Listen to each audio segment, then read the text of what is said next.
The movie begins with a tense exchange over military radios as soldiers frantically report an unexpected attack by these enigmatic creatures across the globe. This is Netherland, Colorado. Most of our town is destroyed, but everything above 8,000 feet is completely untouched. Despite their efforts, the military is swiftly overwhelmed. 3 years later, the remnants of humanity have taken refuge high in the mountains, as the monsters are unable to ascend above 8,000 feet above sea level. In the Colorado Rockies, a small town shelters a group of survivors. One of them, a boy named Hunter, ventures below the safe altitude line to use binoculars and get a glimpse of a neighboring settlement perched on a distant mountain. On his way back, he notices a glowing red light trailing him. A monster has picked up his scent. Hunter sprints up the slope toward the clearly marked safe altitude boundary. Just as the creature closes in, he crosses the line, and the monster stops its pursuit. At home, Hunter recounts the encounter to his father, Will. Furious, Will reprimands him for risking his life and reminds him of his weak lungs, which could have given out during the chase. You're on oxygen every night. Later, Will goes hunting with Caddy, a friend of his late wife, Tara. He explains that Hunter often goes below the boundary to look at the other community. Caddy sympathizes. Hunter misses having peers his age and longs for someone to play with. But Will adds that it's not just about loneliness. The place Hunter visits is where he last saw his mother. While tracking a deer, Will and Caddy successfully bring down their prey and start heading back with their haul. On the way, they notice their neighbor, Nina, tinkering with makeshift armor-piercing rounds. She's testing them on a piece of a monster's tough, almost indestructible scales. Before the apocalypse, Nina was a brilliant scientist dedicated to her work. Now she dreams of discovering a way to kill the creatures. That evening, Will hears a warning beep from the inhalation machine his son uses at night. He quickly replaces the filters so Hunter can breathe. Born prematurely, Hunter has underdeveloped lungs that could fail at any moment. Realizing the stock of filters is running dangerously low, Will decides to risk a deadly trip to the lowlands, specifically to Boulder. He believes the hospital there might still have supplies. The next day, Will spends time with Hunter, teaching him how to protect their potato plants from the cold and showing him how to catch fish properly. It's Hunter's birthday, so Will goes to the town store and buys the last packet of macaroni and cheese, Hunter's favorite dish, to make a special dinner. As they eat, Hunter laments his lack of social interaction and asks why they don't use the radio to communicate with others. Will explains that their electricity is barely enough to power Hunter's machine, and they stay in touch with other shelters by using flags. After dinner, Caddy stops by with a couple of beers. Sitting on the porch, she and Will reminisce about their carefree lives before the apocalypse while watching Nina's latest experiments. Later that night, Hunter has another respiratory attack, forcing Will to use an emergency syringe of medicine since they've run out of machine filters. Realizing he's out of time, Will heads to Nina's house in the middle of the night. How's the drinking? Keeps me from killing myself. How's yours?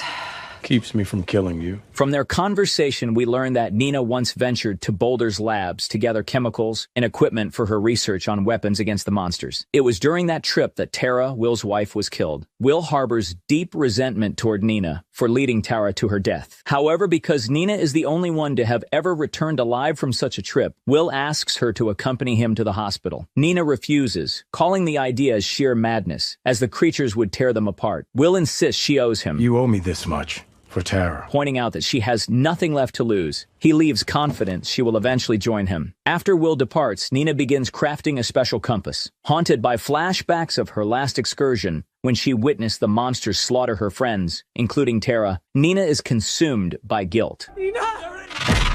Why can't hold my breath any longer? In the end, this guilt compels her to agree to the mission, and she goes to Will. Will asks a local woman to look after Hunter for 5 days while he ventures to retrieve the filters. In the morning, Will stocks up on weapons at the armory for the journey. Caddy finds him there and confronts him for leaving without saying anything. You're just gonna run off and get yourself killed without saying a word, like Tara.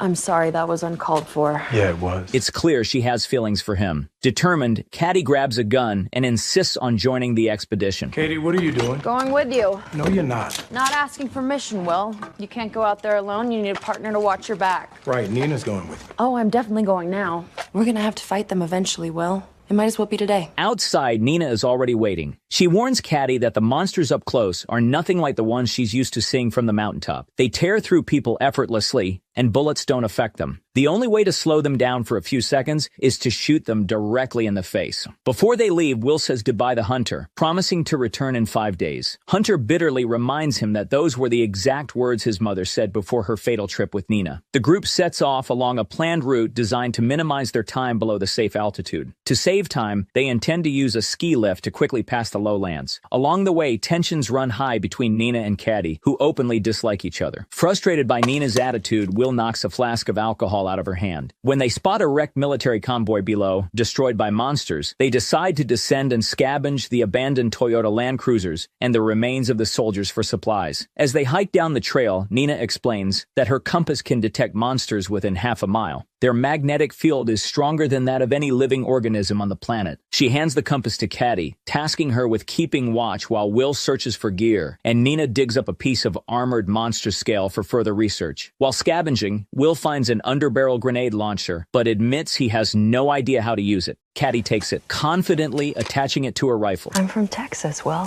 I'm from Louisiana. It doesn't mean my dad taught me how to use a grenade launcher. They prepare to continue their journey, but first exchange heated words. Nina accuses Caddy of flirting with the husband of her deceased friend, while Caddy retorts that Tara's death is Nina's fault. The argument escalates, and the two exchange blows before the group reluctantly moves on. I don't like you, Nina.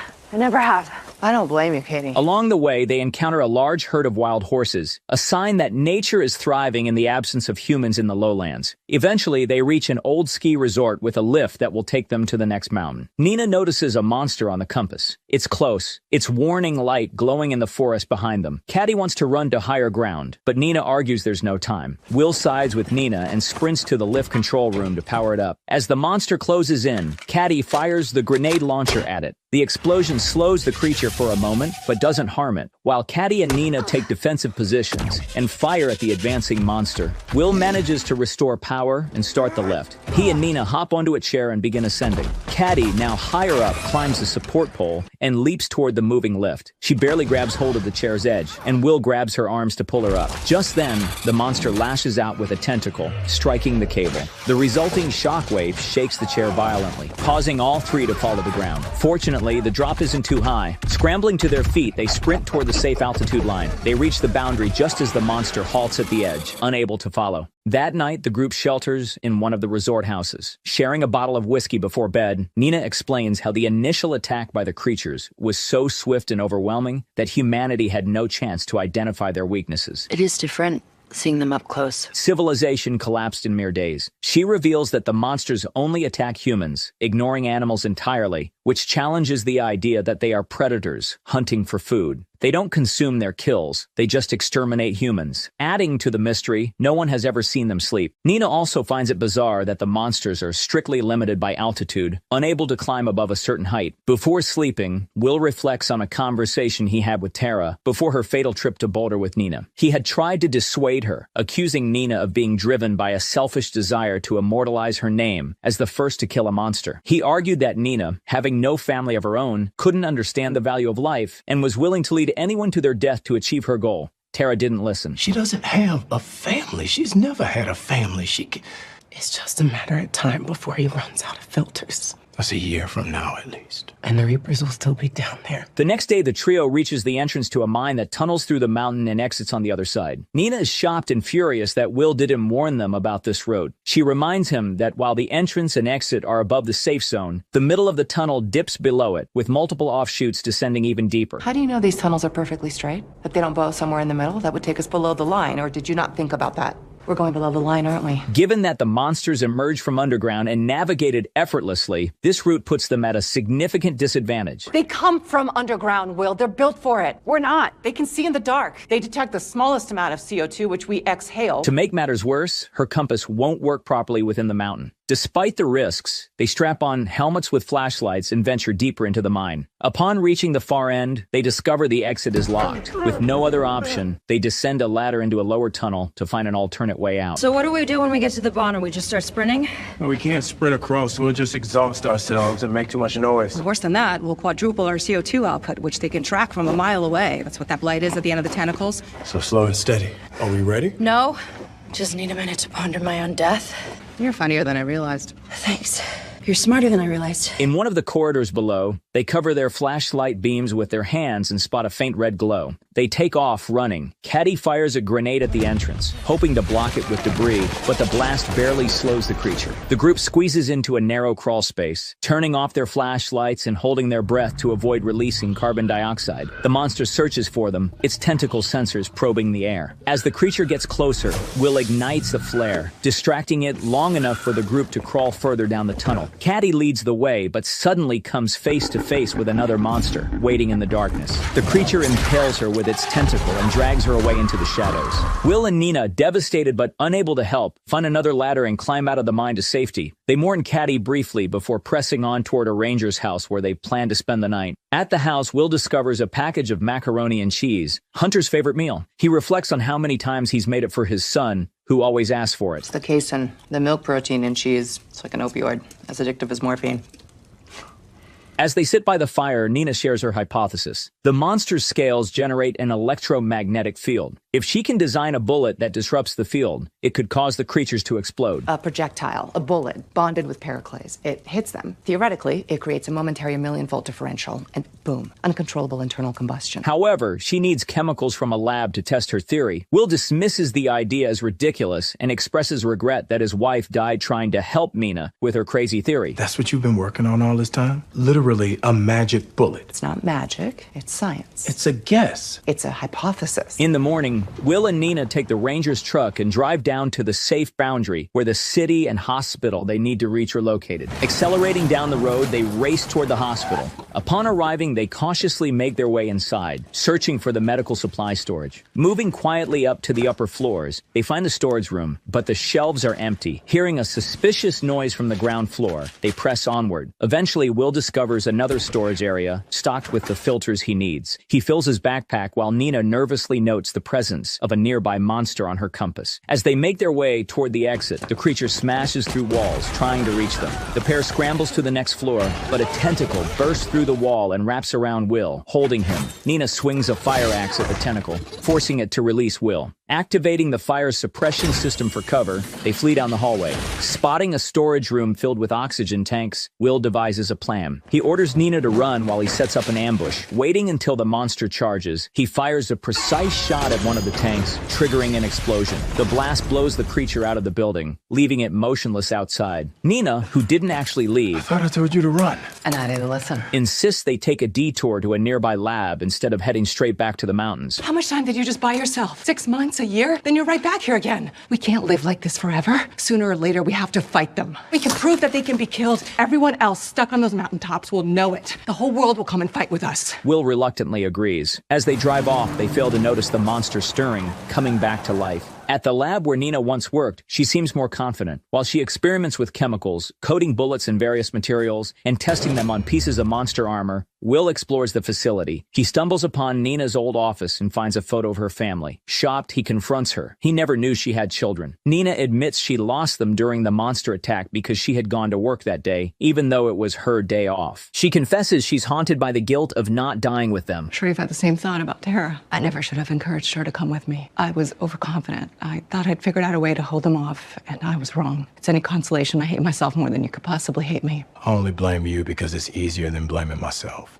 I knew she was gonna go, even after I tried to stop her, and I let it happen. You can't blame yourself. Neither of us can. The initial experiments yield no results. Frustrated, Will suggests they leave, but Nina insists he should go on without her. She plans to stay and keep working. If she succeeds, she promises to catch up in her car, which has been gathering dust in the parking lot for 3 years. Will wants to help, but Nina urges him not to risk his life for her. It's her responsibility alone. Besides, Hunter needs the filters, and without them, he won't survive. Nina refines her process, using a blowtorch to help the coating on her bullets dry faster. When the compass needle stalls, signaling the approach of a monster, she notices some rechargeable batteries and decides to incorporate cobalt, a material used to create powerful heat-resistant magnets. She successfully crafts and charges her first cobalt-coated bullet just as a monster crashes into the building. Taking aim, she fires. Meanwhile, Will speeds toward the mountain in the ranger's truck, but a tire blows out, causing the vehicle to skid and crash into a boulder before flipping over. Will loses consciousness. When he wakes, it's evening. turning, he hears the growls of a nearby monster. Grabbing his backpack, he takes off on foot, running toward the safety of higher ground. The monster chases him relentlessly across the rugged terrain. As he nears the safe zone, another monster blocks his path. A third soon joins them, and the creatures close in, trapping him.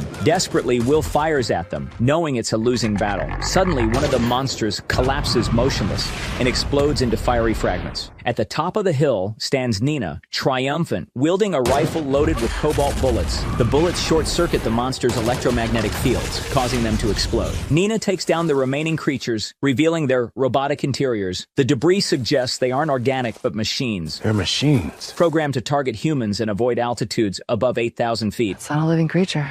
That's programming. Their super advanced design hints at extraterrestrial origin, or maybe Chinese. It was a joke, sorry. Will and Nina return to the village, where Hunter greets his father with a tearful hug. Nina raises a flag with a Jolly Roger symbol on the village flagpole, a signal to other settlements that she has discovered a way to fight the monsters. The good news spreads over the radio, and the locals begin crafting makeshift cobalt-coated bullets using available materials. At the village memorial by the river, Nina and Will place a bullet inscribed with Caddy's name, honoring her sacrifice. Together, they set out to fulfill her dream, to fight back against the monsters. A volunteer squad armed with the new weapons descends from the mountains. The camera pans over the landscape from a bird's-eye view, revealing flashes of explosions in the distance as alien robots are destroyed. Humanity is finally fighting back. On this hopeful note, the film ends. And yes, I know they weren't Toyota Land Cruisers. I just wanted to see how many people would point that out in the comments.